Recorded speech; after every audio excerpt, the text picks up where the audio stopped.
दोस्तों सोचिए, अगर मैं आपसे कहूं कि भारत ने अपने ही रेगिस्तान के बीचों बीच एक ऐसी लाइन खींच दी है जिसे देखकर पूरी दुनिया दंग रह गई है, तो क्या आप यकीन करेंगे? जी हाँ, ये कोई साधारण लाइन नहीं, बल्कि एक ऐसी तकनीकी क्रांति है जिसने थार के बंजर रेगिस्तान में जीवन की एक नई नदी बहा दी है। कभी जहां सिर्फ तपती रेत और झुलसाती हवाएं होती थीं, आज वहां दूर दूर तक हरियाली की एक नई कहानी लिखी जा रही है। सैटेलाइट तस्वीरों में यह दृश्य किसी चमत्कार से कम नहीं। राजस्थान के सीने पर एक लंबी चमकती हुई लकीर खींच गई है, जिसे देखकर विदेशी वैज्ञानिक तक हैरान हैं कि आखिर भारत ने ये किया कैसे। यह कहानी है भारत के थार वाटर रिवाइवल मिशन की, जिसे लोग अब मानव निर्मित नदी भी कहने लगे हैं। दोस्तों, जहां पूरी दुनिया पानी के संकट से जूझ रही है, वहीं भारत ने रेगिस्तान में पानी बहाकर दिखा दिया है कि अगर इरादा मजबूत हो तो प्रकृति की सीमाएं भी झुक जाती हैं। लेकिन सवाल ये उठता है, आखिर कैसे, आखिर कहां से आया इतना पानी, और क्यों भारत ने अरबों रुपए खर्च कर रेत के बीच पानी की एक विशाल लाइन बिछाने का फैसला लिया? तो चलिए इस रहस्यमयी और अभूतपूर्व मिशन की गहराई में चलते हैं। लेकिन आगे बढ़ने से पहले, अगर आपको यह भारत का बढ़ता कदम गर्व से भर देता है तो इस वीडियो को लाइक कीजिए और कमेंट बॉक्स में जय हिंद जरूर लिखें। दोस्तों, भारत का यह प्रोजेक्ट सिर्फ इंजीनियरिंग नहीं, बल्कि दूरदर्शिता की मिसाल है। थार रेगिस्तान, जो कभी भारत की जलहीन भूमि कहलाता था, आज वहीं पर 900 किलोमीटर लंबी एक भूमिगत जल रेखा बनाई जा रही है।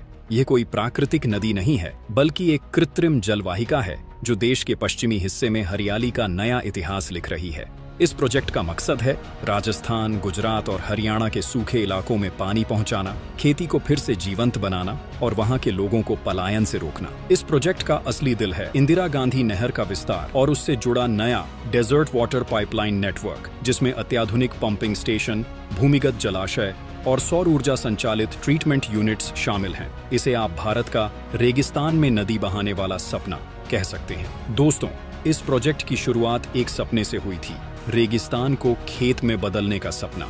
और ये सपना देखा था भारत के वैज्ञानिकों और जल अभियंताओं ने, जिन्होंने कहा, अगर नील नदी मिस्र को जिंदा रख सकती है तो इंदिरा गांधी नहर राजस्थान को हरा भरा क्यों नहीं बना सकती। इसी सोच के साथ भारत सरकार ने एक ऐसी जल योजना तैयार की जो दुनिया में कहीं नहीं देखी गई थी। इस योजना के तहत पंजाब और हरियाणा के सरहदी इलाकों से पानी को इकट्ठा कर भूमिगत पाइपलाइनों के जरिए थार तक लाया जा रहा है। इस सिस्टम की खास बात यह है कि इसमें कोई पारंपरिक नदी नहीं है, बल्कि लाखों लीटर रिसाइकल्ड और ट्रीट किया हुआ पानी रेगिस्तान तक पहुंचाया जा रहा है। इस प्रक्रिया में खेती, उद्योगों और शहरी सीवेज के पानी को बड़े बड़े प्लांट्स में साफ करके इस्तेमाल योग्य बनाया जाता है। भारत ने इसके लिए दुनिया का सबसे आधुनिक वाटर ट्रीटमेंट और ट्रांसफर सिस्टम बनाया है। राजस्थान के बाड़मेर, जैसलमेर और बीकानेर जिलों में विशालकाय भूमिगत टैंक्स बनाए गए हैं, जिनमें दिन रात साफ पानी स्टोर होता है। फिर सौर ऊर्जा से चलने वाले पंपिंग स्टेशन इस पानी को 900 किलोमीटर लंबी मुख्य पाइपलाइन में भेजते हैं, जो आगे नहरों और छोटी वितरण लाइनों में बंट जाती है। और दोस्तों, इस प्रोजेक्ट की खास बात यह है कि इसमें किसी नदी के प्राकृतिक प्रवाह को नहीं बदला गया, बल्कि यह पूरी तरह मानव निर्मित जल पुनर्चक्रण प्रणाली पर आधारित है। अब सोचिए, जहां कभी इंसान को एक बाल्टी पानी के लिए कई किलोमीटर पैदल चलना पड़ता था, वहीं अब हर खेत तक नल के जरिए पानी पहुंच रहा है। गांवों में कुएं फिर से भरने लगे हैं, तालाबों में मछलियां दिखने लगी हैं और रेत पर हरियाली की नर्म चादर बिछने लगी है। थार, जो कभी जीवन का प्रतीक नहीं था, अब भारत के जल प्रबंधन की सबसे बड़ी उपलब्धि बन गया है। विदेशी विशेषज्ञ इसे इकोलॉजिकल रिवर्सल प्रोजेक्ट कह रहे हैं, यानी धरती के एक सूखे हिस्से को फिर से जीवित करने का प्रयास। लेकिन दोस्तों, यह सब आसान नहीं था। इस प्रोजेक्ट की कीमत अरबों में है, करीब $20 बिलियन, और इसे चलाने के लिए सिर्फ इंजीनियरिंग नहीं, बल्कि राजनीतिक इच्छा शक्ति की भी जरूरत थी। भारत ने यह दिखा दिया कि जब देश के हित की बात आती है तो बजट की नहीं, इरादे की कीमत होती है। इस पूरी परियोजना में मेक इन इंडिया का भाव भी झलकता है। पंप, पाइप, सोलर स्टेशन और ट्रीटमेंट प्लांट, सब कुछ भारत में बना। इस मिशन ने एक नया संदेश दिया है, रेगिस्तान अब सिर्फ रेत नहीं, भविष्य की ऊर्जा और हरियाली का केंद्र होगा।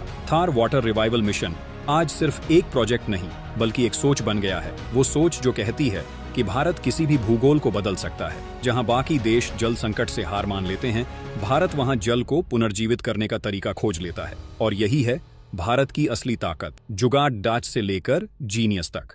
दोस्तों, अब बात करते हैं उस सवाल की जो हर किसी के मन में उठता है, आखिर इतना सारा पानी आया कहां से? थार रेगिस्तान के बीच में अगर भारत ने पानी बहा दिया तो वह पानी आया किस स्रोत से? क्या कोई नई नदी मिली है या कोई जल भंडार खोजा गया है? तो जवाब है, भारत ने इस बार प्रकृति का इंतजार नहीं किया, बल्कि तकनीक के दम पर खुद अपनी नदी बना ली। इस पूरी परियोजना का कमाल है वाटर रिसाइकलिंग और ground water recharge system. Bharat ने देश के उत्तर पश्चिमी राज्यों पंजाब, हरियाणा और उत्तर प्रदेश से निकलने वाले ट्रीटेड सीवेज व कृषि अपशिष्ट जल को एक स्मार्ट नेटवर्क के जरिए एकत्रित कर राजस्थान की सीमा तक पहुंचाया है। वहां बड़े बड़े ट्रीटमेंट प्लांट्स बनाए गए हैं जो इस पानी को शुद्ध करके खेती के योग्य बनाते हैं। इस मिशन का दिल है बाड़मेर वाटर ट्रीटमेंट कॉम्प्लेक्स, जो एशिया का सबसे बड़ा अपशिष्ट जल शुद्धिकरण केंद्र माना जा रहा है। यह हर दिन करीब 60 लाख क्यूबिक मीटर पानी को शुद्ध करता है। इस प्रक्रिया में न सिर्फ गंदे पानी को साफ किया जाता है, बल्कि उसमें मौजूद खनिजों और पोषक तत्वों को भी संरक्षित किया जाता है ताकि यह मिट्टी के लिए और उपयोगी बने। दोस्तों, यही पानी पाइपलाइन नेटवर्क के जरिए जैसलमेर, जोधपुर, नागौर और बीकानेर के खेतों तक पहुंचाया जा रहा है।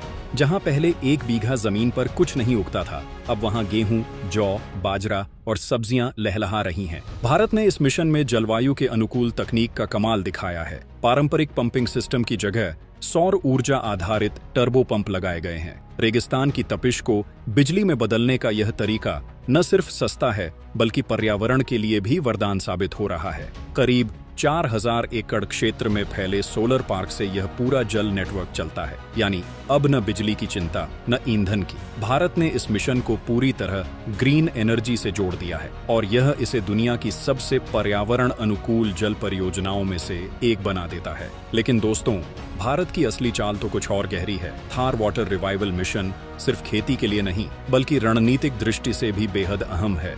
यह परियोजना भारत पाकिस्तान सीमा के बहुत करीब है। जिन इलाकों में पहले आबादी नहीं बस पाती थी, अब वहां पानी पहुंचने से नई बस्तियां बस रही हैं, नए उद्योग लग रहे हैं और सीमावर्ती इलाकों में सुरक्षा व आर्थिक गतिविधियां दोनों तेज हो रही हैं। आप समझ सकते हैं, जब रेगिस्तान में जीवन लौटता है तो देश की सीमाएं भी मजबूत होती हैं। इसे भारत का वाटर वॉल डिफेंस कहा जा रहा है, यानी पानी के जरिए सीमा सुरक्षा की एक नई रणनीति।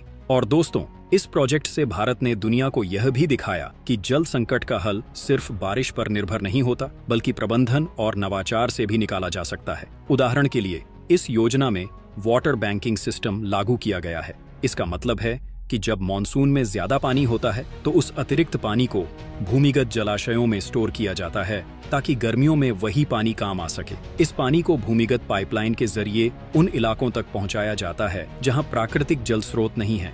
अब आप सोचिए, यह कितना बड़ा विजन है। भारत अपने ही रेगिस्तान को हरियाली में बदल रहा है, वो भी तकनीक, पर्यावरण और रणनीति तीनों के संतुलन से। और दोस्तों, इसका असर अब दिखाई भी देने लगा है। सैटेलाइट इमेजेस में पिछले 3 वर्षों में राजस्थान के पश्चिमी हिस्से की हरियाली में 17% की वृद्धि दर्ज की गई है। जैसलमेर और बाड़मेर के इलाके, जो पहले नो वेजिटेशन जोन कहलाते थे, अब वहां हरे भरे खेतों की पट्टियां दिखाई देने लगी हैं। अब जरा सोचिए दोस्तों, वो थार रेगिस्तान जिसे कभी भारत का सूखा जख्म कहा जाता था, वही अब दुनिया का सबसे बड़ा वाटर मिरेकल बनने जा रहा है। भारत ने ये दिखा दिया कि अगर इरादा राष्ट्र निर्माण का हो तो रेत से भी जीवन निकाला जा सकता है। और यही फर्क है भारत और बाकी दुनिया में, जहां दूसरे देश संसाधनों को खत्म करते हैं, भारत संसाधनों को जन्म देता है। तो दोस्तों, अगली बार जब आप किसी को ये कहते सुने कि रेगिस्तान में कुछ नहीं होता, तो उसे बस ये बताना वो भारत है जहां रेगिस्तान भी पानी देता है। जय हिंद, जय भारत।